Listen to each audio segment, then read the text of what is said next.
샬롬. 오늘도 성경 일독 말씀 묵상에 함께 하시는 성도 여러분, 주님 이름으로 환영합니다. 찬송가 89장 샤론의 꽃 예수 함께 찬양하겠습니다.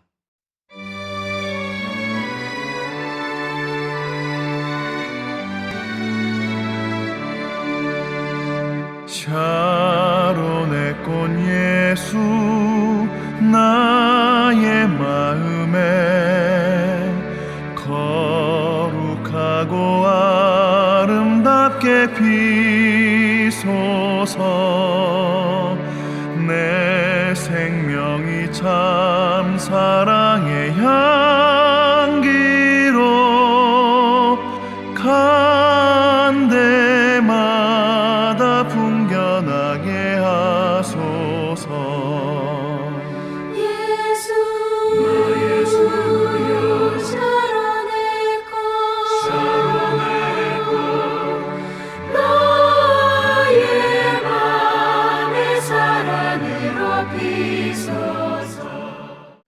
오늘 말씀은 레위기 1장 1절입니다.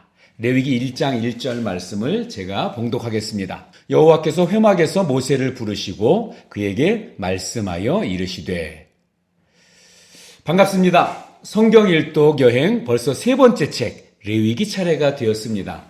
변함없으신 우리 하나님께서 성경 일독 여행에 동참하는 모든 분들에게 변함없는 은혜를 더하여 주실 것을 기대하면서 우리 성경 레위기 여행 시작해 보겠습니다. 레위기는 책 순서도 그렇지만 레위기를 읽으실 때에는 출애굽기를 염두에 두고 읽으시는 것이 좋습니다. 애초에 우리 함께 엮인 책이기 때문인데요. 출애굽기 후반부를 함께 여행하시면서 경험하셨겠지만 출애굽기에는 출애굽 사건만 나오는 것이 아닙니다. 시내산에 머무르면서 하나님께서 주신 율법을 받고 그리고 그 말씀대로 그대로 성막을 짓게 하셨습니다. 하나님께서 알려주신 양식, 또 그 방법, 또 말씀하신 재료를 그대로 사용해서 성막을 만들었죠. 그리고 이제 하나님의 명령을 따라 만들어진 성막에서 하나님이 모세를 부르십니다. 1절을 보면 여호와께서 회막에서 모세를 부르시고 그에게 말씀하여 이르시되 라고 기록합니다. 회막이라고 하니까 좀 혼동스러울 수 있는데요. 우리 어제까지 여행했던 출애굽기 후반부에서 우리 지어지고 우리 하나님께 봉헌했던 성막입니다. 출애굽기 40장 2절에 보면 너는 첫째 날 초하루에 성막 곧 회막을 세우고 이렇게 말씀이 되어 있습니다. 성막 거룩한 장소인데요. 그런데 이 의미를 하나님과 만나는 장소라는 의미에 초점을 더 두어서 만남의 장소, 즉 만날 회자를 써서 회막 이렇게 그런 의미로 그런 말로도 부르게 된 것입니다. 그러니까 성막은 전시용이 아니었던 것입니다. 이것은 하나님과 이스라엘 백성들이 만나는 통로가 되는 곳입니다. 그리고 그 통로 회막에서 하나님이 모세를 부르셨습니다. 이제 하나님께서는 출애굽기에서 만남의 장소 회막을 만들라고 하시고 그것도 완성하셨고 그리고 레위기에서는 만남의 방법을 소개하고 있는 것인데요. 그 만남의 방법이 무엇입니까? 만남의 장소는 성막 그리고 만남의 방법은 제사입니다. 이것은 하나님께서 이스라엘을 애굽에서 구원해 내신 것이 단지 그들을 애굽에서 밖으로 빼내는 것에만 목적이 있었던 것이 아니라는 것입니다. 하나님은 이스라엘의 구원을 통해서 하나님과 더욱더 친밀하게 교제하는 거룩한 백성으로 삼고 싶으셨던 것입니다. 그래서 하나님은 모세를 통해서 이스라엘이 어떻게 거룩하고 정결해질 수 있는지 또 어떻게 하나님을 바르게 예배할 수 있는지를 알려주십니다. 자, 그 첫 번째로 하나님을 어떻게 예배해야 하는지 제사 방법을 알려주셨습니다. 제사에는 크게 우리 5가지 종류가 있다는 거 우리 들어보셨죠? 소위 5대 제사 이렇게 부르는데요. 번제, 소제, 화목제, 속죄제 그리고 속건제, 이렇게 5가지가 있습니다. 자, 오늘은 그 중에서 번제와 소제, 화목제까지 우리 간단하게 살펴보도록 하겠는데요. 앞으로 살펴볼 제사를 통해서 어떻게 우리가 하나님을 예배할지를 우리 보게 될 것입니다. 물론 율법이 완성된 신약 시대에 우리가 이 방법대로 제사를 드리지는 않습니다.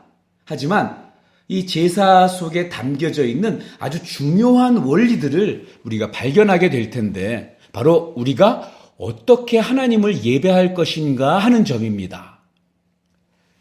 하나님은 성막을 지을 때에도 하나님께서 정해주신 방법에 따라 짓게 하셨던 것처럼 예배할 때도요, 하나님이 정하신 방법에 따라 예배를 드리게 하셨다는 점입니다.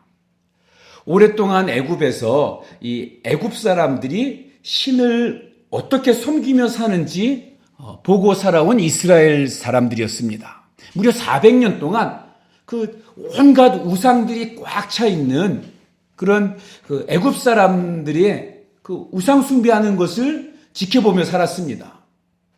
그래서 이 이스라엘 사람들의 그 머릿속에 들어있는 예배는 애굽 사람들이 그 우상 숭배했던 그 모습이 나름대로 절대적인 표준이 될 수밖에 없었습니다. 하지만 분명한 것은 그것은 하나님을 섬기는 방법이 아니라 우상을 숭배하는 방법이었던 것입니다. 하나님은 애굽에서 그들을 해방하여 구원해 내신 것처럼 영적으로도 완전히 해방되어서 사람의 방법이 아니라 하나님이 정하신 방법대로 하나님을 예배하기를 원하셨던 것입니다. 하나님은 유일하시고 거룩하시고 완전하신 분인데 이방인들이 우상을 섬기는 방법으로 하나님을 섬기는 것은 말도 안 되는 일입니다. 자, 먼저 번제를 살펴보겠습니다. 번제는 희생 제물을 전부 다 태워서 드리는 것이 핵심입니다. 우리 히브리어로는요, 올라라고 하는데요, 이 번제를 우리도 많이 듣던 말이죠. 한글에서처럼 하나님께 올려드린다는 뜻입니다. 하나님께 올려드린다, 올라. 다른 제사들은 일부만 태워서 올려드리고 나머지는 제사장들에게 주고 또 제물을 바친 사람들이 나눠서 먹지만, 번제는 하나님께 그 제물을 완전히 전부 다 태워드리는 것이 핵심입니다. 우리 레위기 1장에 나오는 번제에서 우리 주의 깊게 우리 살펴볼 것은 크게 2가지입니다. 피 흘리는 죽음, 그리고 죄의 전가. 피 흘리는 죽음, 죄의 전가. 하나님이 기쁘게 받으시는 이 향기로운 냄새를 흠양하는 그러한 예배가 되기 위해서 흠없는 짐승의 피 흘린 죽음이 있어야 했습니다. 그래서 이 번제는 마치 우리의 영원한 산제물이 되시는 예수 그리스도의 십자가의 희생을 예표하는 것입니다. 유대인들은 번제를 통해서 누구나 나의 죄를 위해서 어떤 짐승이 대신 죽어야 한다는 것을 이 번제를 드릴 때마다 그것을 생각할 수밖에 없었던 것입니다. 4절은 번제를 드리는 방법으로 제물을 바치는 자가 번제로 드릴 제물의 머리에 안수를 해서 그 자신의 죄를 그 짐승에게 옮기게 되는데요. 이것은 나의 죄를 이 짐승이 대신 지고 죽는다는 것을 우리 깨닫게 해주는 그런 장치입니다. 아무 흠없이 죽으신 예수 그리스도께서 우리의 모든 죄를 짊어지시고 십자가 형벌을 받으신 것을 예표하는 것이죠. 2번째 제사 방법은 소제입니다. 소제는 곡식을 짐승 대신해서 제사를 드리는 방법인데요. 모든 사람이 동물 한 마리씩을 다 잡아서 하나님께 제사를 드리는 것은 사실은 쉬운 일은 아니죠. 각기 빈부격차가 있기 때문에 돈이 있는 사람은 소나 양을 잡는 것이 어렵지 않을 수 있지만, 가난한 사람은 양뿐 아니라 비둘기 한 마리 사서 제사를 드리는 것도 어려울 수 있습니다. 그래서 하나님께서는 이 소제라는 방식을 만들어 주셨는데요. 보통은 동물 제사를 드릴 때 우리 부가적으로 옆에서 함께 드리는 것이 소제였습니다. 하지만 지금도 그렇지만 소제를 드리는 곡식으로 드리는 건데요. 곡식은 일용할 양식이었습니다. 하루를 버티게 해주는 그런 식량이죠. 그런데 그것을 하나님께 드리는 것입니다. 나의 일용할 것까지 하나님께 내어드리는 것이죠. 여기에 성령을 상징하는 기름을 더해서 하나님께 올려드립니다. 소제는 다른 희생제사에 비해서는 부담이 덜 하는 것이었습니다. 그래서 가난한 사람들도 하나님께 예배를 드리고 싶을 때, 또 예배를 드려야 할 때 짐승을 잡을 그러한 제사는 없지만 소제를 통해서 하나님 앞에 나아갈 수 있었던 것입니다. 이런 것을 보면 하나님은 부자의 제사만 받으시는 분이 아니라는 것을 알 수가 있죠. 또 반대로 내가 가진 것이 없다고 해서 하나님을 만날 방법이 없는 것도 아니라는 것입니다.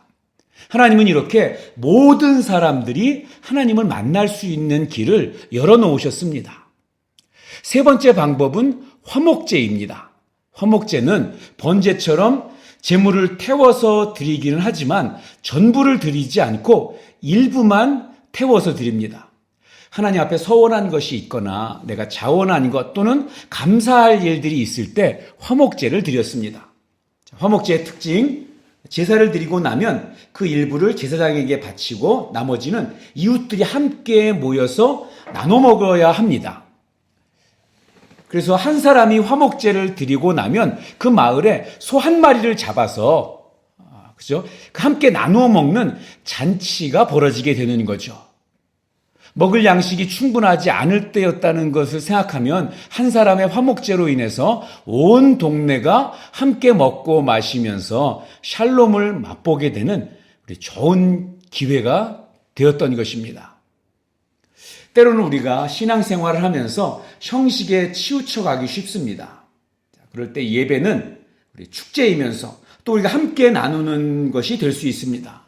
내가 신앙생활을 한다고 하면서 내가 하나님을 기쁘시게 한다고 하면서 누군가를 힘들게 하거나 사람 사이에 화평을 이루지 못한다면 오늘 우리는 이 화목제의 의미에 대해서 다시 한번 묵상해 볼 필요가 있습니다.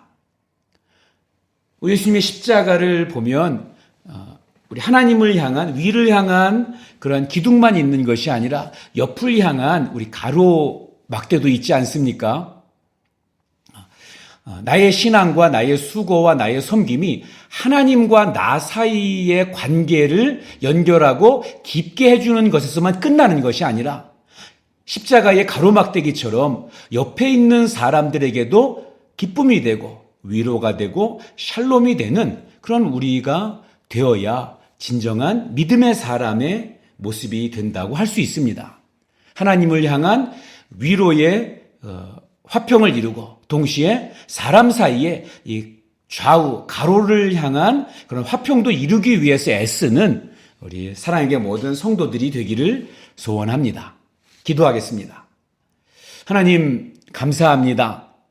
우리가 하나님을 바르게 만나고 예배할 수 있도록 그 길을 보여주셔서 감사합니다. 우리가 레위기를 보면서 우리를 위해서 완전한 희생제물이 되신 예수 그리스도를 다시 만나게 됩니다.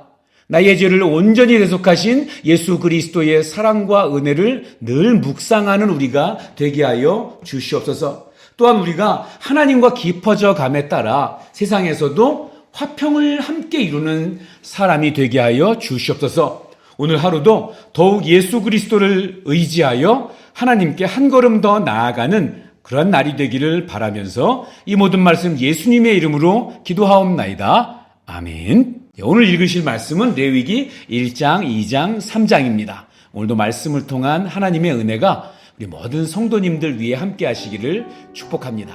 사랑합니다. 축복합니다.